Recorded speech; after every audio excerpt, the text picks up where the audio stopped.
Parkway and the surrounding counties, Misha Collins and Jensen Ackles.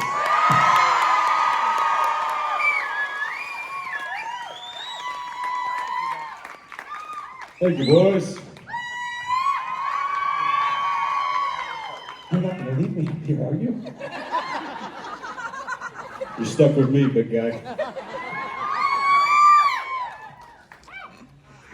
What's up, Bay Area?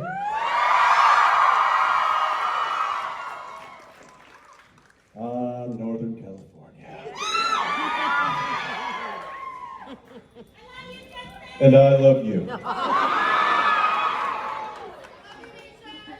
Okay, that's enough. We're good. I was out running on the Bay Bridge, and What? there was so much fog. There was so much fog that I could not see the water. And now I know that all of the sunshine is in this room. How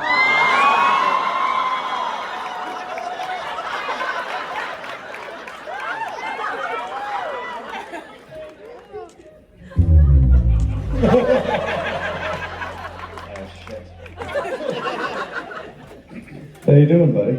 I'm doing well. Why are you sitting so far away from me? So I'm actually really excited to be up here with you, Jensen. I think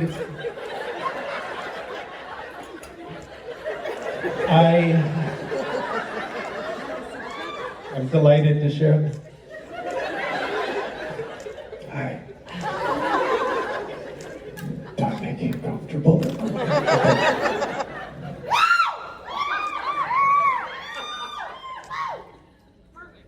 Personal space, Jensen. Personal space. Overrated. You are very warm. Shut up. All right. Thanks for bringing us back to this beautiful city. You're welcome. That now has driverless cars all over the place. It's a little unnerving. Have you all, how many of you, by show of hands, have driven around in one of the Waymos? Nope. Are you kidding me? 2 people? What the F? Yeah, see? I've been You're here crazy. for 2 days and I've done it 4 times. I love risking my life. This is also coming from the guy who, when Tesla first came out with their self-driving software, got a Tesla and then decided to let it drive him home while he slept from work. I was not sleeping. I was napping. Totally. That's not true. I was not sleeping or napping. This by the way. was That's not new true. technology. That's not true. What he's saying is a lie.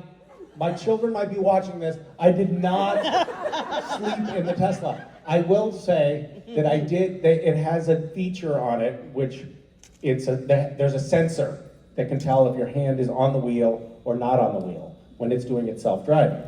And so I, like anybody who is trying to make their lives easier, got an ankle weight and wrapped it around the steering wheel to simulate the weight of a hand so that I could occasionally read my scripts for Supernatural while driving home.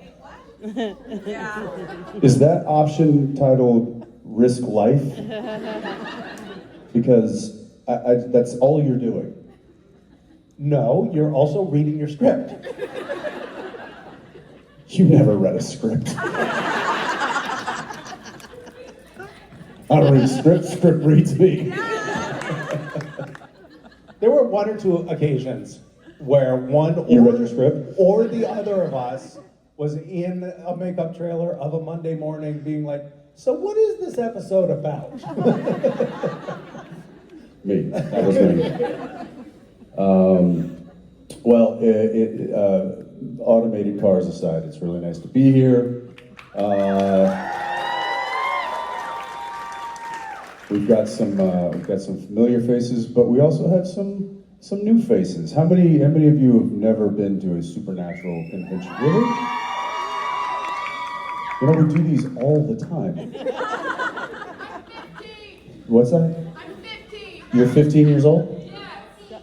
Or this is your 15th con? No, I'm turning 15 in 2 days. Okay, well, that's no. So you're 14. So you're not 15. Liar. That means that our show, this is a fun fact, Don't do it. started Don't do it. before you were born. Great.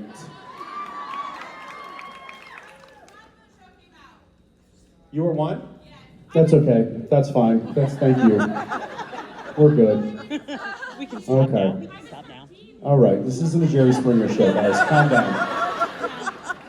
They don't know what that is. Yeah. We've got the microphones, which means we have the power. The microphone makes me their god.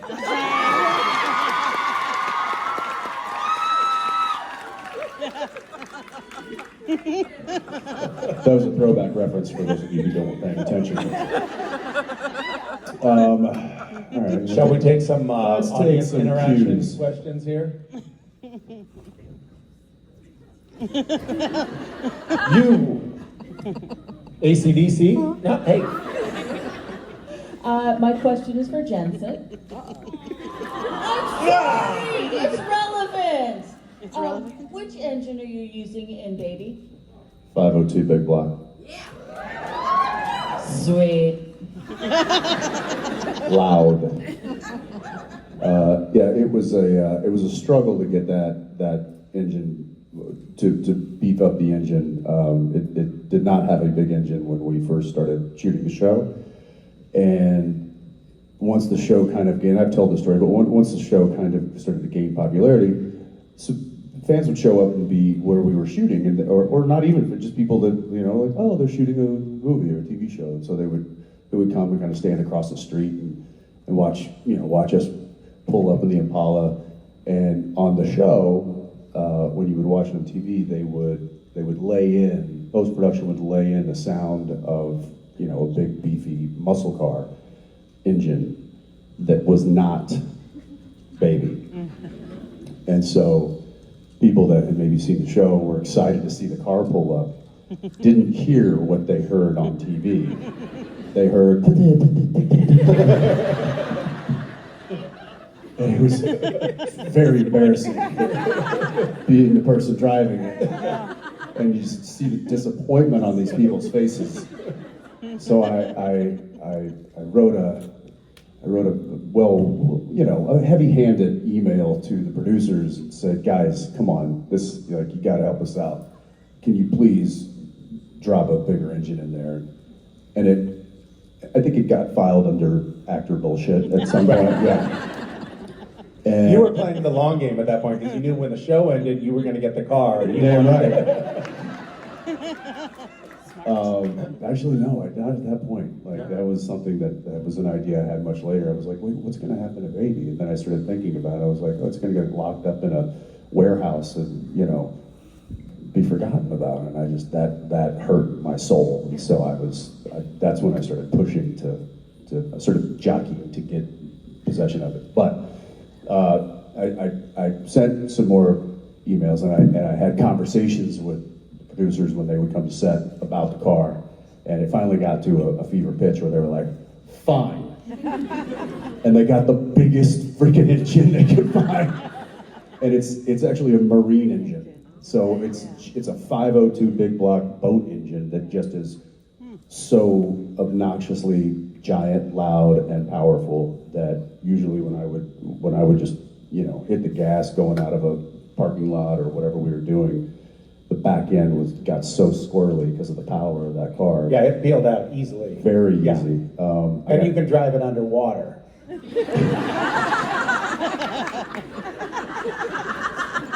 It's pretty badass. There was an episode, and you guys probably would help me remember this, but when I come running out of a motel room and somebody is stealing the car. Do you remember this? Yeah. And they had I thought that they were going to have a stunt driver, like a stunt woman driving it who knows how to handle, things like this. But the actress was actually in the car. And when I ran out, I'm like, hey, no, hey. But I think what you actually see is Jensen being genuinely concerned for this person's life. when that happened, and she was like ghost white when she got out of the car. She was like, I don't want to do that again. I don't want to do that. Like it's not an easy thing to handle, but yeah, it's a 502 big block. Yes.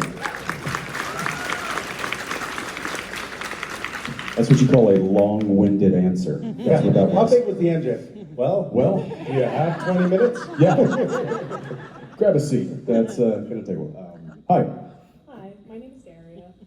I've wanted this for a while. I'm a big Metallica fan, and so I want to know what you think Dean's favorite Metallica songs would be versus what your favorite Metallica songs would be, like top 5.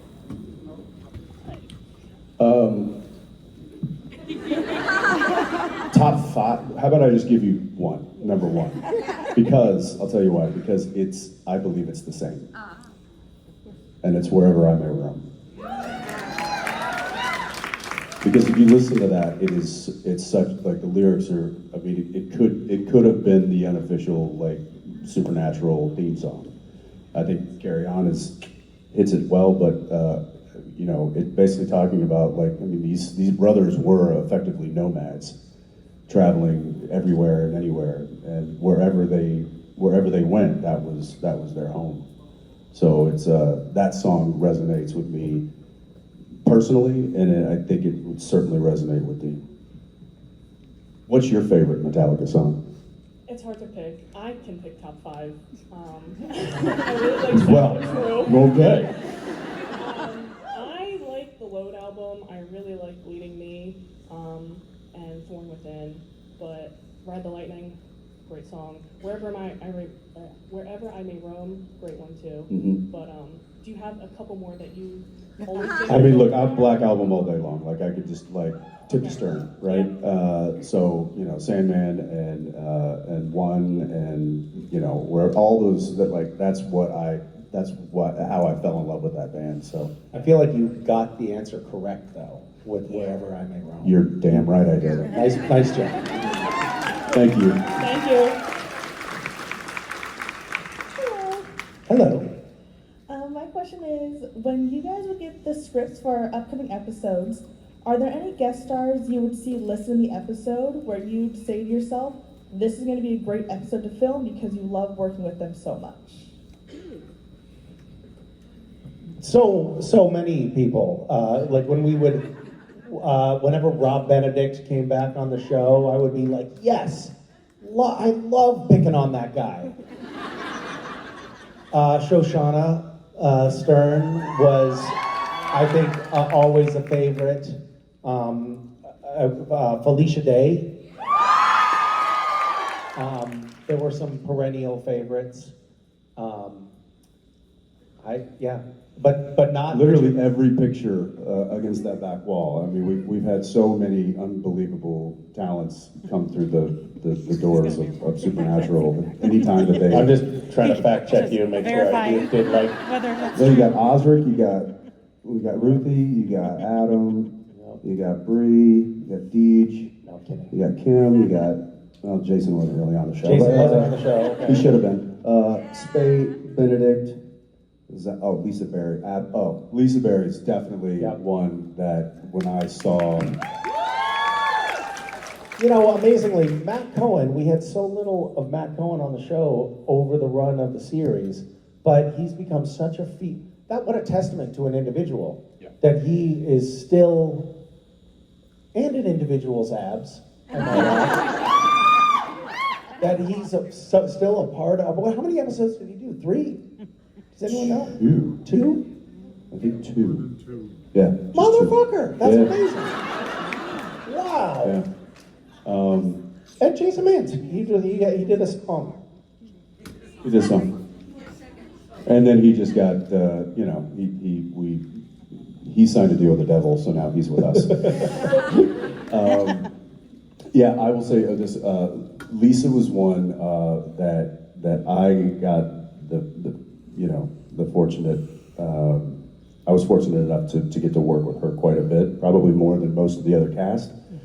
And I always knew when she was coming on that when the cameras were rolling, it was just going to be just so good and so fun, and it's one of the things that as actors I think we look forward to when you just know someone's going to bring the heat every take, and Lisa was one that I truly got excited about because a lot of the stuff, my storyline involved her, and it just when you get folks like Lisa coming in, it just kind of ups your game, you know, as opposed to other people.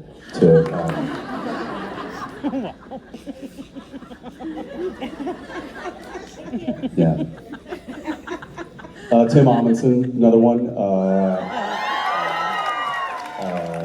Kurt Fuller, he was great. Kurt Fuller, Ty Olson. Yep.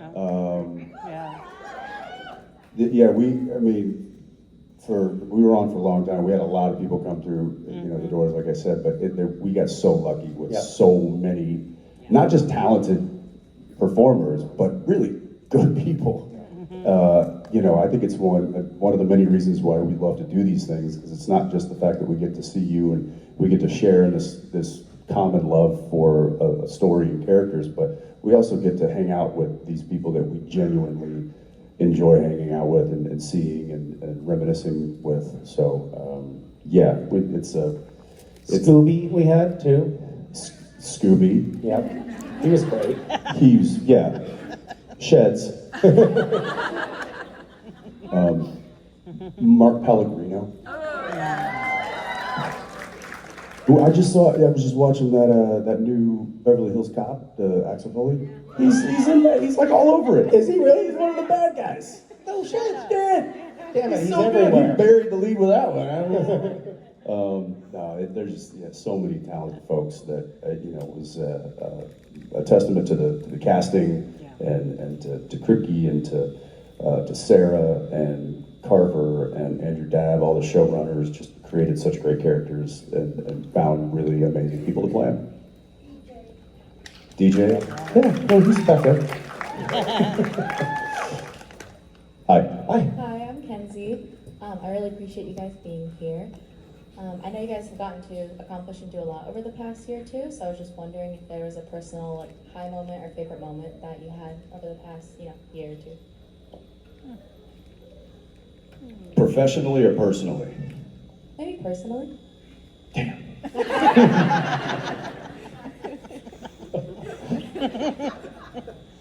I'll give you a highlight. Every morning, I've been home quite a bit because I'm not working currently. That's about to change. So I get up in the mornings for anybody, and I usually walk the dog, and then I go and I wake up the house, right? And then I will often make breakfast for the kids. And one of my favorite things, and I just realized recently how much I enjoyed it, but my youngest daughter, her favorite breakfast is peanut butter honey toast. And spreading peanut butter on toast is so fun and gratifying. And I realized this because I do it like I'm patching drywall. You know how satisfying patching drywall is, right? Yes. Right? Yes. It is just something to the spreading it perfectly and smoothing it and then sliding it down the side of the bread and then using that I take pride in my peanut butter honey toast. And then I drizzle the honey in different shapes. Sometimes I write words, sometimes I do crazy drawings with the honey, and that has oddly been a highlight in my daily life.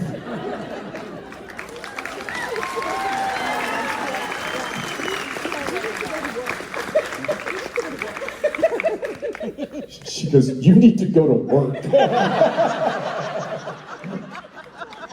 I know. It's getting bad. It's funny, my wife says the same thing. What about you? I was going to say something about my kids, but I don't have anything to top that, so. My ping pong game has gotten pretty good. Yeah, yeah. Oh, really? Oh, really? Grandmaster. We used to have a table on set. Did we? Jared and I they had to get rid of it because we wouldn't come when we were called to set. So this is something that people don't talk about. Oh. Maybe because it's controversial, maybe because it's addictive, but ping pong is fucking great. It's amazing. My son is actually very good at Hey guys, can we get a ping pong table for future shows? I promise, what's that? No, I promise that We will come whenever we you will say come we when you have call. to. If you We say will it's put the time to go paddles to down and we will come. Listen, you know how good we are. if you say we have to do photos, we will come right away. Stop the game, pause the game. We used to have one in the green room. We'll pay to watch you. What, we used to have one in the green room? No, that was some janky little net that you put on a regular table. That doesn't count. It's not regulation, Norton. Couldn't get us out of the room. We used to also play wiffle ball. That stopped. That got mixed too. We used to throw around a football and we're breaking chandeliers. Yeah, that also got taken away. We don't have. They don't. We're let us- children, Wow. basically. Remember they took the lights off the Impala? That was Jared's fault. They disconnected the horn too. My fault. We don't get nice things. Well, we don't get anything. We don't get anything. I remember Jared used to come on set and he would just grab a prop and throw it against the wall. Just to see if it would break. Our on-set carpenter, Dave Carp. Everybody on a set is their first name and then their department. That's their names. Right. So it's we have Dave Carp, we had Carp, Dolly Dave. Dolly Dave, we had Robin Props, it's everybody's like, it's their name and then their department. But Dave Carp, Misha Retarded Angel. That's what they called me. the crew. Dave Carp used to have to reinforce all of the set doors with That's right. extra hinges and hardware if Jared was going to open the door. That's right, I forgot about that. Will Jared be operating the store? Okay. All right, I'm gonna go get some extra hardware from the truck. Because it's not like he came in like Kramer. He just was. That's what I'm picturing. He just broke stuff all the time. I mean, literally a moose in a china shop. That's what. Yeah. What were we talking about? What was the question? Did we answer a question? Was there a question? Oh, what you're probably. It was great. It was great. She's like, it's great. I'm gonna go back to my seat now. Thank you. Thank you so much. Love you guys. Hi. This is for Jensen. What's your favorite episode of Supernatural? Either one of us could have answered that question.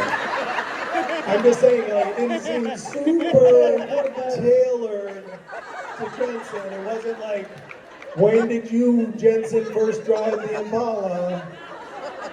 Jensen, when you read the pilot script of the show, it seemed like it could be applied to anybody who watched the show. She doesn't care what your favorite episode is. I'm getting that vibe. You know what? I will answer your question, but I have a question. Misha, what is your favorite episode of Supernatural? Oh, Jensen, thank you for asking. That's very sweet of you to wonder. Unfortunately, I can't remember the names of any of the episodes, but there was the one where Castiel was featured a lot. Do you remember that episode? I don't. Maybe I dreamt it. I have like a handful that I loved. Baby, The French Mistake, Everybody Hates Hitler, Scooby Natural, and The End. I think that those were maybe my favorite, and I'm probably missing one or two, but those are my favorites. It's a good answer. And in there was my favorite episode, which is Baby.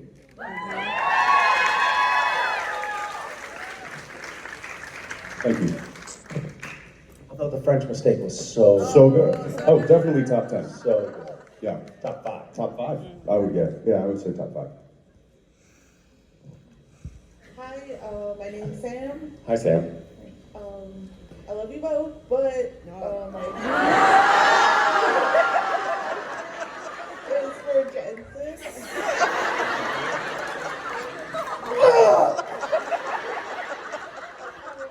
As a director, if you were given the chance to take over an episode for any show, what would be the challenging part of directing that episode? Of any television show? Anything. Oof.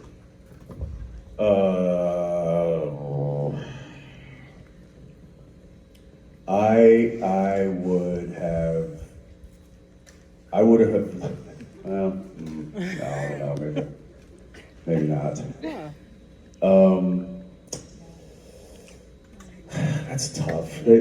When I think about, big, amazing, episodic moments in television history, I think about them very fondly, and I wouldn't want to touch those. That's like whoever did that did it so well. I wouldn't want to go back and try to put my own spin on it, because it clearly did something and resonated with me and probably a lot of other people.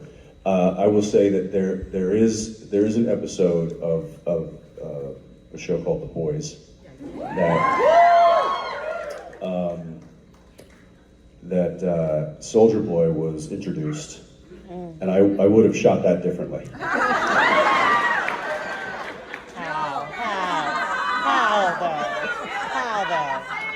I would have shot that just maybe a little less wide lens. Maybe a little less revealing. If I could turn back time.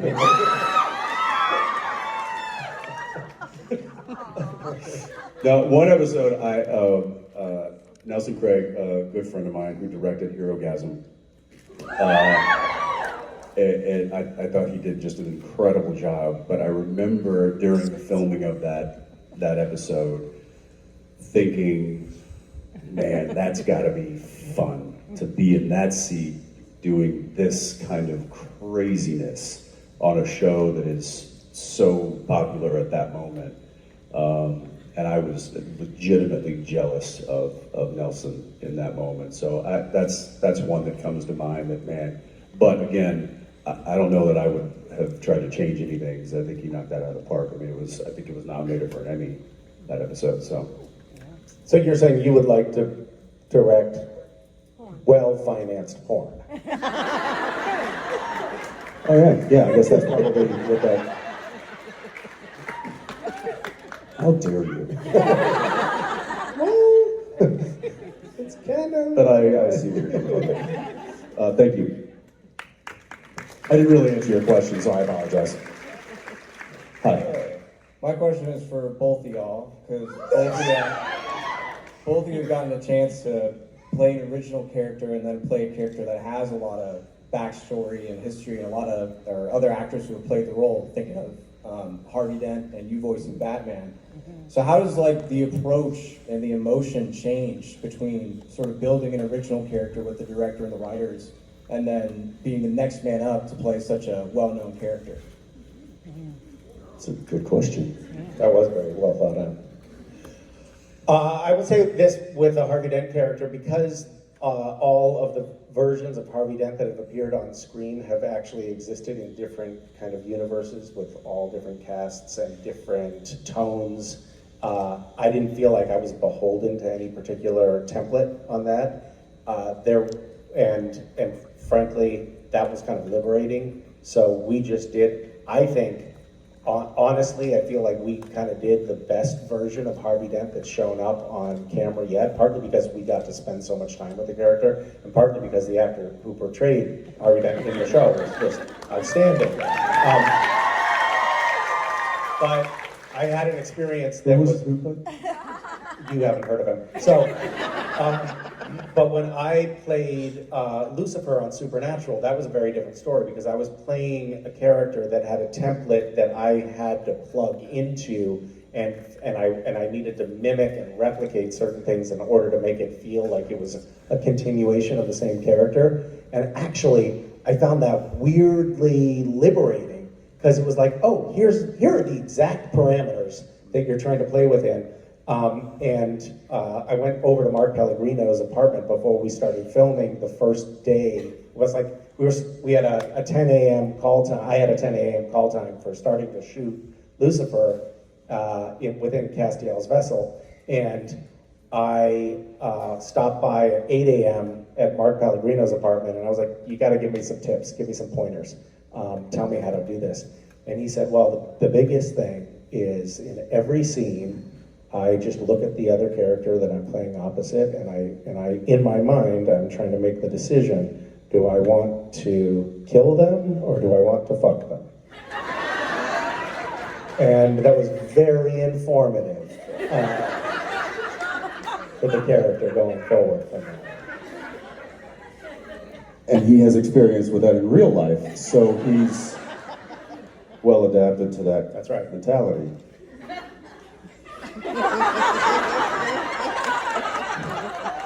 Don't look at me.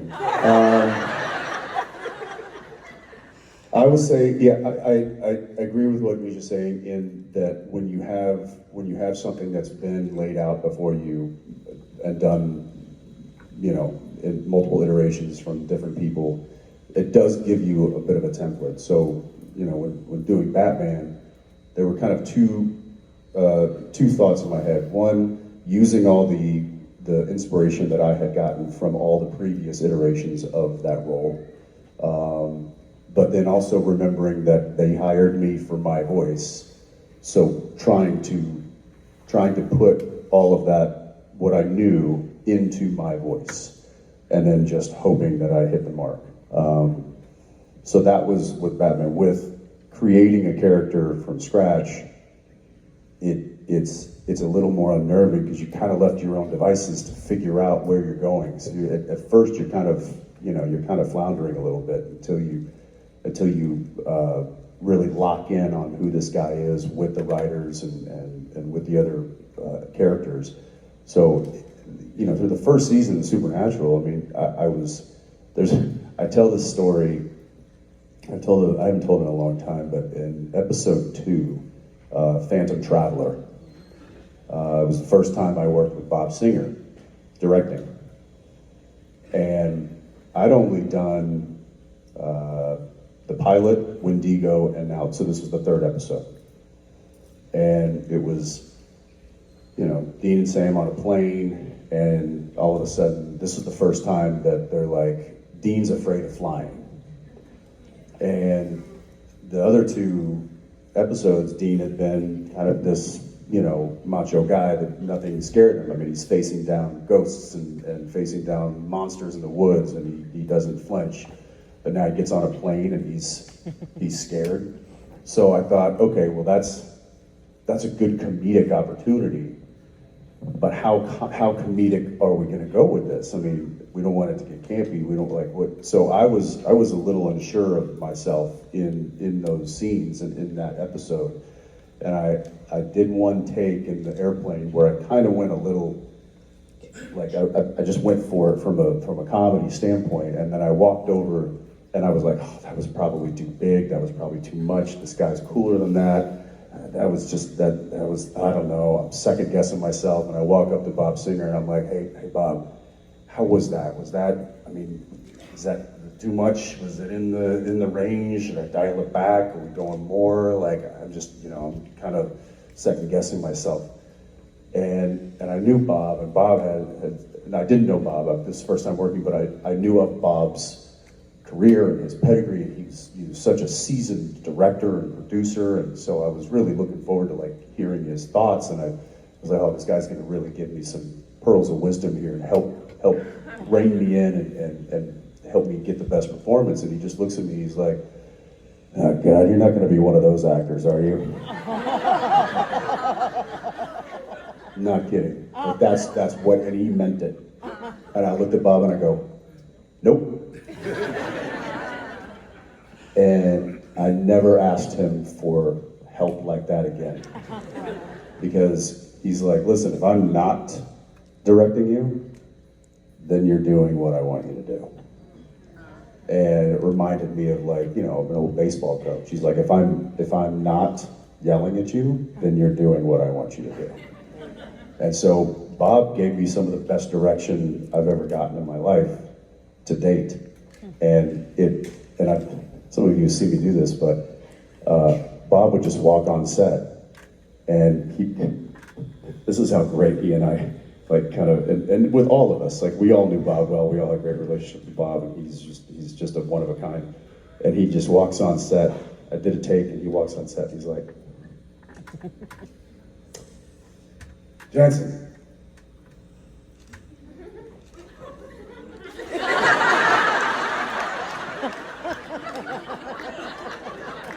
I remember also every time he... But you know what I did? I go, got it. And then I did. I knew what he wanted. He was like, it wasn't there. Give me something more. Find a different level. Figure. And then the next take, I did something, and he walks on the set, and he's like, see, that's good directing. Moving on. Like, he's like, that's what I wanted. After every take, he would walk on to set, and he would sort of shuffle on a little bit, head a little bit down, not making eye contact, and we're all like, what? And he wouldn't tip you off. You didn't know which direction he was going with it. Like, what the fuck did you just do? Or, that was great, we're moving on. You just didn't know which way he was going. And what you wanted him to do was... Yeah, so if he clapped and started looking around, that means he's thinking about the next shot. Which means that we got that one, we're moving on. He would walk on, like, sometimes, the way he yelled cut, we knew if we were moving on. He would go, God. That means he's happy, we're moving on. Sometimes he wouldn't yell cut at all. He would just be like, he'd walk on, the scene would be over, and he would just walk on set, and he'd be like, cut. Jensen.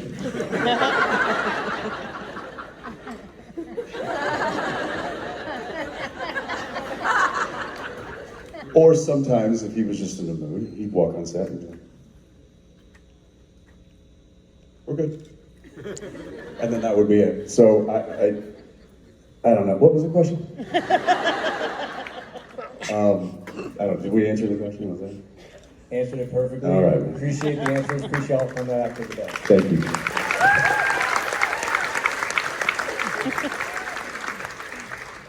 Hi. Hi, my name is Sophie. Hi, Sophie. My question is for both of you. I really love your guys' clothing style. It's kind of been yesterday was really nice. What's that? Your outfit yesterday was really nice. I know, I phoned it in today. Okay, the shoes are great. Anyways, I love your guys' style, and I was wondering if you guys had any like favorite brands or any inspiration, like different people would give you inspiration for This your is outfits. the opportunity for product placement. It If is. only we had some sponsors, we could make some money. Right? Only we had merch that we were... brands. Yeah. Kmart. You do a lot of vintage store clothing. Yeah, it's a shopping. lot of like my grandfather's stuff. Right. Yeah. Clearly. You know what? I've mentioned this to you a couple of times over the past few months. I've said you've upped your style a bit. I have a little bit. You have. Thank I've you. noticed that. The costume designer from Gotham Knights, Jennifer May Nicholas, actually helped me find some clothing. Oh, Like this. yeah. This is like a tunic from the 1940s. Uh-huh. Yeah, It doesn't clearly. actually go all the way. You see that? I do. It doesn't open properly. Yeah, no, it doesn't look like it's supposed to be shown. I don't think it's for men. No. But I guarantee you it's not. but I'm wearing it nonetheless. I grew up shopping at the Salvation Army and Goodwill, And yeah, woo! So those are my brands that I like to plug. When I got on Supernatural and when I first went to the upfronts, I was invited to the upfronts. I was like, oh, well, this is like a kind of a fancy affair. So I went to the Goodwill near my house and I got a whole new suit with like a vest and a tie, very vibrant colors, very out of step with what all of my peers from the CW were wearing. And the publicist took me aside after we did the red carpet and said, Misha, what's going on? I thought I was dressed very nicely. You said like daily wear, is that kind of, or like if we're going to an event? Just daily wear, like stuff you wear at conventions is really nice. Daily wear, so yeah, so that stuff like, there's a brand called Frame that makes good stuff, Rag and Bone. Faraday makes some, I think the shirt I had yesterday was a Faraday shirt. Yeah, it's, there's a store that I go to that has kind of a wide variety of different clothes and stuff, and it's like a department store, but When we were FaceTiming recently, you were at home. What was that like little French maid outfit that you were wearing? You remember what I'm talking about? Yeah, who made that?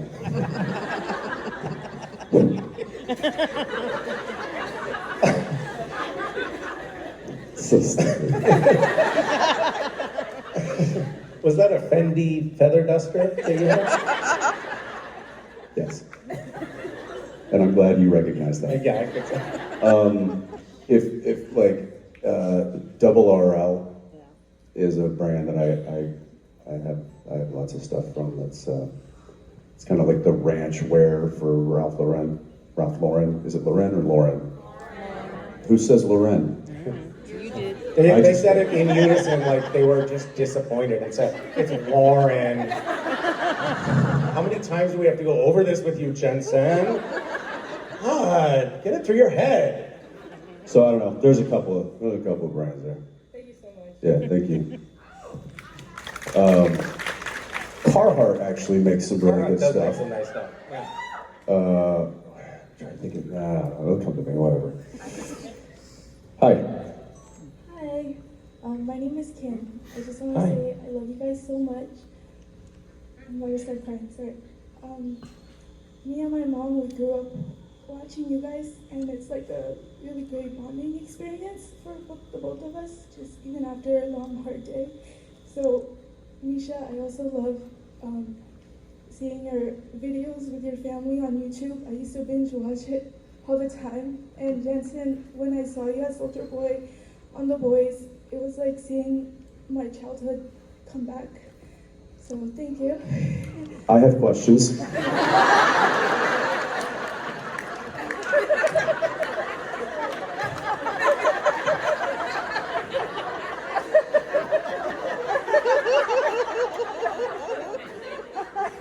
I am so interested in your childhood now. My question is what? Best we not talk about it. My question is what are the best qualities that you guys like about each other professionally and personally? Oh, God.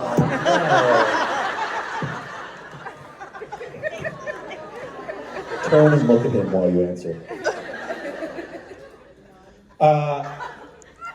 I would say that Jensen, professionally as an actor, is able to turn in a passable performance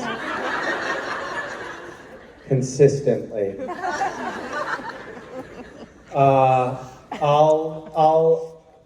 I will spare you all me telling you that Jensen is an excellent actor and that I think he'll probably wind up It's okay, they can hear it. No, they don't want to hear it. That he'll probably wind up an A-list movie star at some point. I have told him that in private, and I don't want to make that a public statement because I saw, even privately, how big it made his head. And I don't think that's good for him.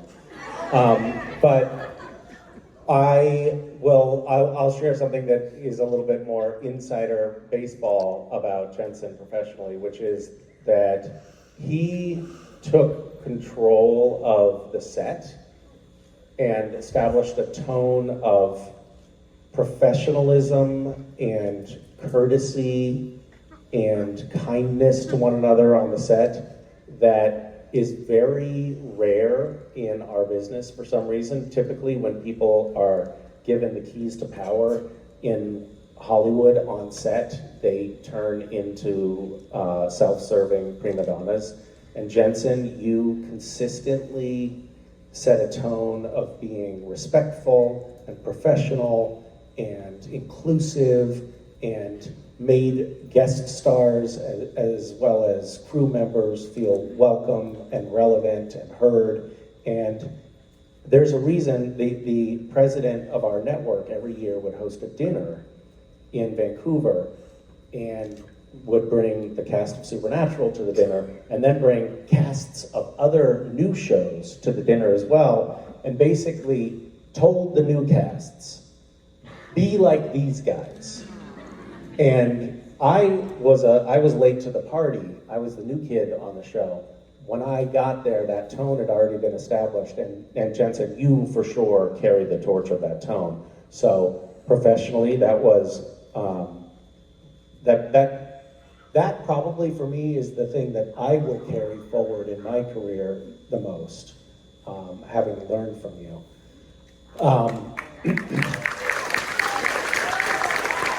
I'm sweating. Thank you. And personally, like, literally no one I know gives a better hot oil massage.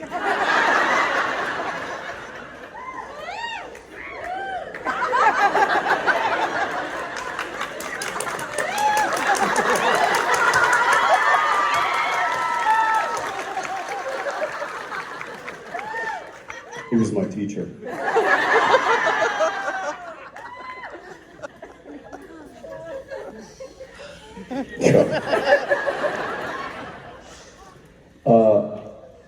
Professionally. And you put that in air quotes. Use that term loosely.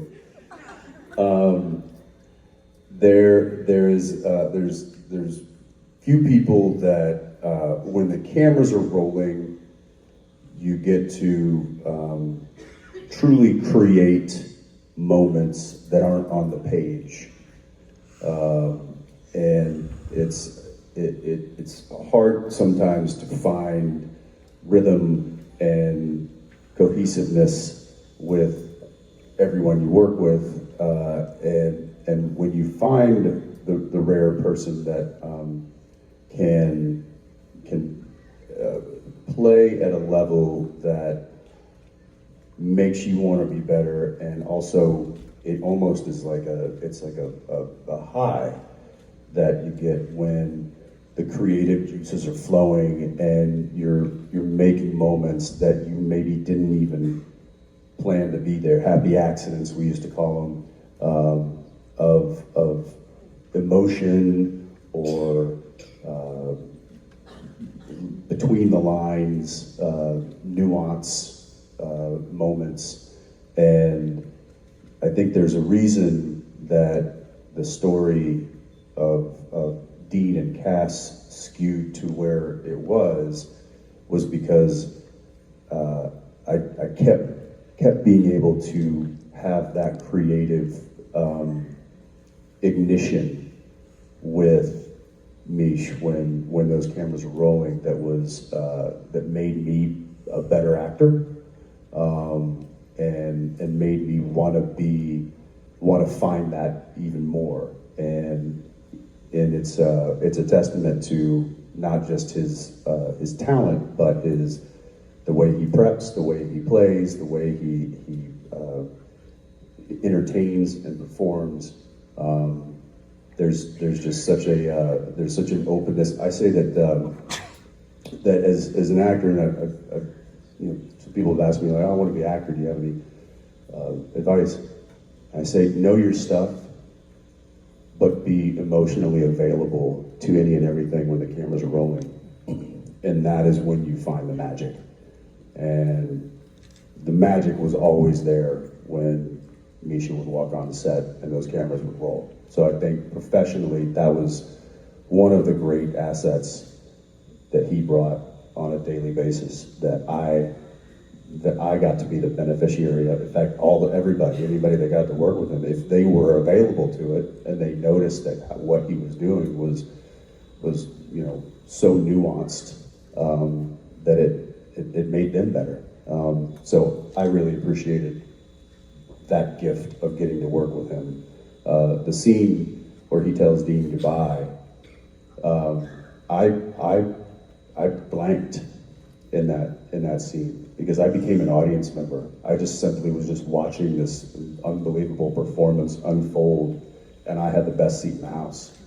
And then it was like my turn to speak, and I was like, oh shit. I was like, don't ruin this for him. Don't ruin this for him. So when you get to work with somebody that has that level of talent and that level of expertise and knows how to utilize performance the way he does, it's just really a gift. Personally, he disgusts me.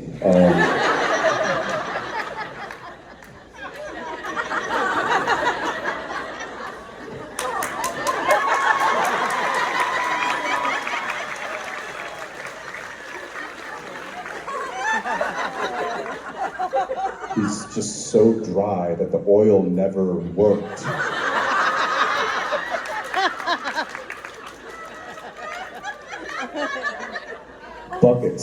Buckets of oil, just...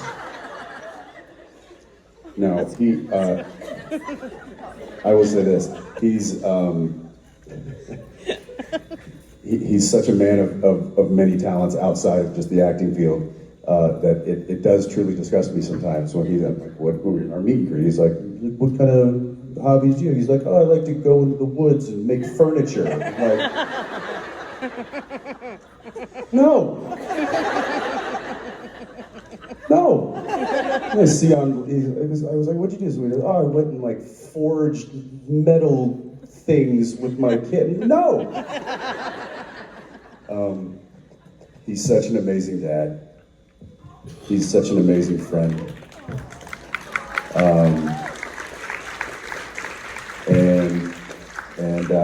I mean, this is very self-serving, but he's on the extreme short list of people that I would call if I had a problem.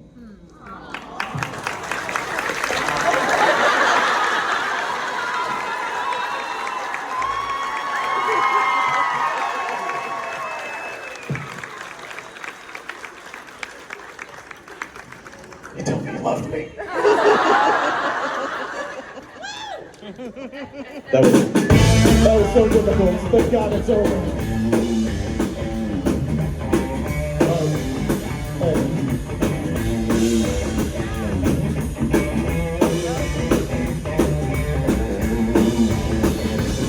This is the last question.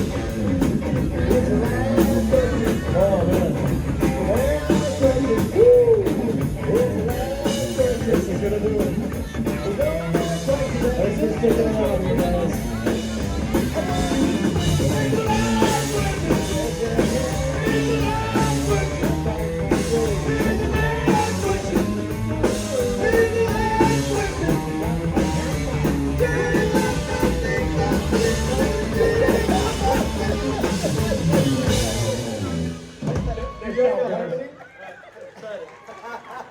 It's cool. It was jazzy. It was a little jazzy. A little freeform. Yeah. Hi. Hi. What's your name? My name is Edna. Hi, Edna. Hi. You have the last question. Make it good. Okay, well, so I find it funny when young kids curse, right? And especially when they do it accidentally in the correct context. My question is if any of your kids have accidentally cursed, and what was your reaction?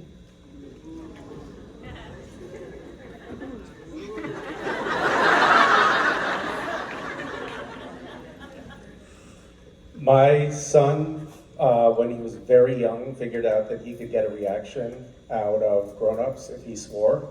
So he would, not by accident, just say, fuck, all the time. And we consulted a child psychologist to try to figure out how to get him to stop. Because we'd be like, stop, you can't do that. And he'd be like, and he'd say it more and more. And so the instruction was you just have to ignore it because he knows that he's getting a reaction out of you. So then we would go to like my grandparents and he would go, fuck. And then I would just go, and everyone was like, why do you let him talk like that? And I'm like, it's fine. I'm going to tell one more story, which I actually told last night in my show, but so some of you already heard this. But my daughter knew not to swear because like they knew that the rules were kids don't swear, and she had an imaginary friend named Bobby. And one day she really loved Bobby. Like she spent all of her time talking to Bobby, talking about Bobby. They were really like two peas in a pod. And one day she came to me crying, and she was like, "Daddy." I was like, "What, honey? What happened?" She said, "Bobby said a bad word." And I said, well, what did she say? She said, "Bobby said the F word." And I was like, "Oh, no, honey, that's terrible. That's really bad that she did that." And she said, "Yeah. And so I choked her. And Dad, I think I killed her." And we never heard from Bobby again. She actually killed Bobby for swearing. Anyway, those are my kids' swearing stories. My daughter said the F word, and I choked her. We haven't heard from her since. She's which daughter? No, my kids have been pretty good in that department. I will say that I knew that reacting was not the way to go. Probably because you told me that. Zeppelin, he likes to do this like rhyming thing just while he's just going about his business. You know, he's doing Legos or something, and he's like, mid, shit, and I was like, but I'm like, don't call attention to it, because he doesn't know what he's saying. So I haven't necessarily had to worry about them. And Arrow's the one I'm worried about the most, because I know she knows, and I know she's waiting. She's just biding her time. JJ she's going into 6th grade. She knows all the words, but she's never slipped. Really? She's never slipped. She's a little angel, until she isn't. But she's, I know it's coming. No, I don't know. She is a super good kid, and she'll play music. I let her DJ in the car. I hand her my phone, and she DJs while we're going to school or whatever. And sometimes she accidentally does the explicit version of songs, but she's always very good. She's like, no. If it has an E, you can't play that song. You got to find the one that doesn't. And then she accidentally played one that was explicit, and it was just her and I in the car. And I was like, and then the word, there was a couple of words, and I was like, whoa, hey, where are we? And she's like, "I'm sorry, Dad, I know those are bad words, I won't, let me just fix this." And I'm like, "Okay, you don't use those words, do you?" She's like, "No." I'm like, "Do your friends use those words?" She's like, which ones? So, I simply say, I'm like, those are adult words. You can say them when you're an adult. But when you're a kid, don't say them. Those are adult words. And like even when somebody says it, we hear like somebody drops an F-bomb or somebody says another, I just look at her, I'm like, adult word. And she goes, Dad, I know. So that's what we say. We just say those are adult words. It's not those are off limits, you can't do it, it's just like you can't drive a car, you can't vote, you can't use that word. Did I ever tell you this story just really quickly? My son Calvin was little and he wanted to see a movie that I was in called Waiting, and I said, you can't see that, it's for adults.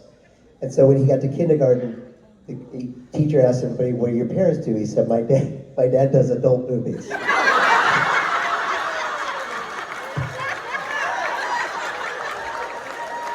Okay, I guess everybody does something. And then brought up a picture of you on The Boys. Yeah, exactly. Turns out it's true. See? Thank you. That was the last question.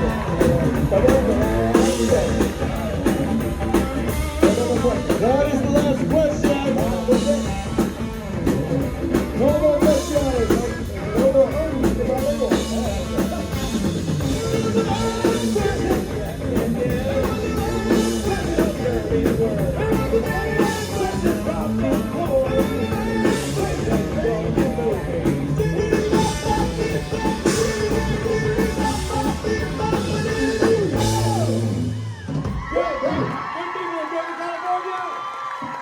Let's hear it for Misha and Jensen Ackles. Thank you.